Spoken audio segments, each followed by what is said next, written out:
Hello dear students, welcome to Learn Start YouTube channel. I am Siddiq sir. আজকে এই ভিডিওতে primary TET 2023-এর result নিয়ে দু একটি কথা আপনাদেরকে বলবো এবং এই সম্পর্কে প্রাথমিক শিক্ষা পর্ষদ গৌতম পাল মহাশয় কি বলেছেন সেটা তার মুখ থেকে সরাসরি আমরা শুনতে চাই। এটা শুনে তারপরে আমি আপনাদেরকে দু একটি সাজেশন আপনাদেরকে বলতে পারি যে প্রাইমারি টেট রেজাল্ট কবে বেরোতে চলেছে এবং নেক্সট প্রাইমারি টেট কবে হতে চলেছে সেটাও আমি আপনাদেরকে ভিডিওর মাধ্যমে বোঝাবো। ওকে, তো আপনাদেরকে প্রথমে এই ভয়েসটি তার মুখ থেকে সরাসরি এই ক্লিপটি শুনে নেওয়া যাক। চলুন। সেটা বেরোবে। দেখুন, আমাদের কিছু কোর্টের বাধ্যবাধকতা আছে।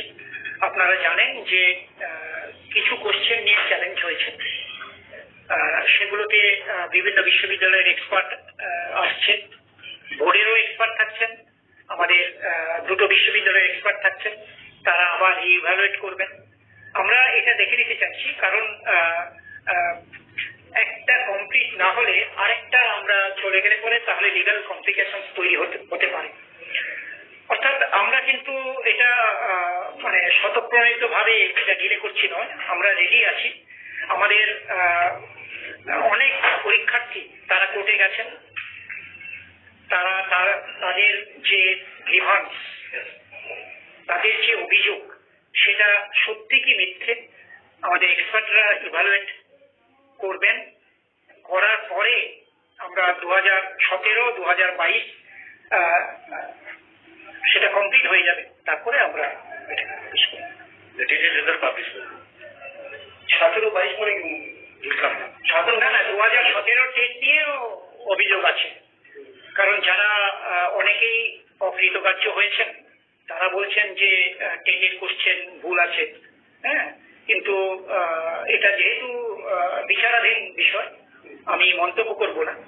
সেই অভিযোগের পরিপ্রেক্ষিতে আমাদের সম্মানিত কলকাতা হাইকোর্ট, মহামান্য সুপ্রিম কোর্ট, তারাও একটা মানে মহামান্য কলকাতা হাইকোর্টের যে রায় সেটাকে বলেছেন মেনে নিতে। আমরা মেনে নিয়ে আমরা যে কমিটিগুলো সম্মানিত কোর্ট তৈরি করেছেন তারা বসবেন, পর্যালোচনা করবেন, কোশ্চেন ভুল আছে কি ঠিক আছে তারা দেখবেন, তারপরে আমরা সিদ্ধান্ত জানাবো। মানে আপাতত 2017-2022-এর অভিযোগ নিষ্পত্তি না হওয়া পর্যন্ত আপনারা এই লাস্ট যে ডেট নিয়েছেন তার এটা আমি বলবো আমরা আইনি পরামর্শ নিচ্ছিলাম আমরা, কিন্তু এটাকে কমপ্লিট না করে যদি আমরা করে দিই আইনি জটিলতা বাড়বে।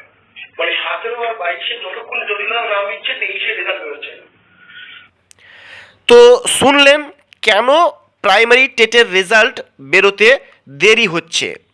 এবারে বলি, এখন কি পর্ষদের কোনো রকম আমরা হেলদোল দেখতে পাচ্ছি যে রেজাল্টের কাজ করছে, বা 2017 বা 2022-এ যে প্রশ্নভুল মামলার রায় এই রয়েছে তার নিষ্পত্তি ঘটানোর জন্য কি পর্ষদ কোন রকম কাজ করছেন কি না? তো আমি আপনাদেরকে একটা কথা বলবো যে আমরা শুধুমাত্র একটাই রাস্তা দেখতে পাচ্ছি, যেটা হচ্ছে সামনে আমাদের বিধানসভা ভোট। আমরা যতটা জানতে পেরেছি খুব তাড়াতাড়ি 2017 এবং 2022-এর প্রশ্নভুল মামলার রায়ের নিষ্পত্তি হতে চলেছে, আর মোটামুটি ম্যাক্সিমাম মাস দুয়েক সময় লাগতে পারে। এই মাস দুয়েক সময়ের মধ্যেই কিন্তু আপনার 2017 এবং 2022-এর প্রশ্নভুল যে মামলা চলছে মহামান্য কলকাতা হাইকোর্টে সেটার নিষ্পত্তি হতে চলেছে। এবং এখনও যদি কেউ 2022-এর প্রশ্নভুল মামলায় অংশগ্রহণ করতে চান তাহলে আপনারা সোশ্যাল মিডিয়ায় বা অ্যাডভোকেটদের সাথে আপনারা যোগাযোগ করতে পারেন। তাদের এই প্রশ্নভুল মামলায় যদি আপনারা অংশগ্রহণ করেন তাহলে অবশ্যই আপনাদের একটা পজিটিভ কিছু সাইন আমরা বুঝতে পারছি হতে পারে। তো আপনারা যারা হয়তো 2-4-5 মার্ক নিয়ে প্রশ্ন জন্য পাস করতে পারেন না, হ্যাঁ, তারাকে অবশ্যই বলবো তারা সেই কেসে আপনারা জয়েন করতে পারেন। হ্যাঁ, এবং আমরা যেটা দেখতে চলেছি যে মোটামুটি এই নিষ্পত্তিটা ঘটলেই ম্যাক্সিমাম মাস দুয়েকের মধ্যে এটা হয়ে যেতে পারে, আর মোটামুটি জুন মাস নাগাদ এই 2023-এর রেজাল্ট আউট হয়ে যেতে পারে। ওকে, কি বললাম না, 2023-এর রেজাল্ট আপনার এই জুন মাস নাগাদ 2025-এর জুনে রেজাল্টটা আউট হয়ে যেতে পারে বলে আমরা যতটা বুঝতে পেরেছি, জানতে পেরেছি। আর তারপর পরেই শোনা গেছে যে আগস্ট সেপ্টেম্বর 2025-এর আগস্ট সেপ্টেম্বরে নিউ টেটের নোটিফিকেশন বের হতে চলেছে।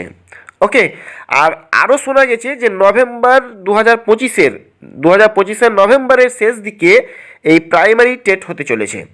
তো আমরা এটা যে যতক্ষণ না হচ্ছে এই পর্ষদের বা এই সরকার কী করছে, কখন হুট করে কি করে নিচ্ছে সেটা আমরা বুঝতে পারা যাচ্ছে না।